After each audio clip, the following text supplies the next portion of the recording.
నాని 2000 సంవత్సరాల క్రితం దేవుడు అప్పటి ప్రజల పాపాల నిమిత్తం శిలువ మరణం పొంది వారి పాపం నుంచి విడుదల పొందారు. మరి ఆ తర్వాత పుట్టిన మనకి రక్షణ, పాపం నుండి విడుదల మనకు ఎలా దొరుకుతుంది?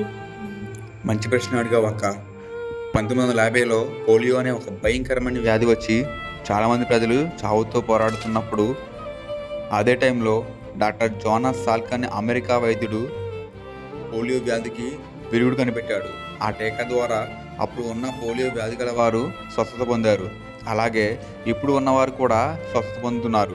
ఇవి ఫిజికల్గా మనం చూస్తాం. అయితే 2000 సంవత్సరాల క్రితం పాపానికి విరుగుడు లేకుండా ఎంతో మంది నశించిపోతున్నప్పుడు యేసయ్య పెట్టిన ప్రాణం వలనే మన పాపాలకు విరుగుడు దొరికింది. ఈరోజు ఎవరైతే యేసుక్రీస్తుని సొంత రక్షకునిగా అంగీకరించి ఆయన నామములో బాప్తిసం పొంది ఆయన కొరకు జీవిస్తారో వారే పాపం అనే వ్యాధి నుండి స్వస్థపరచబడతారు.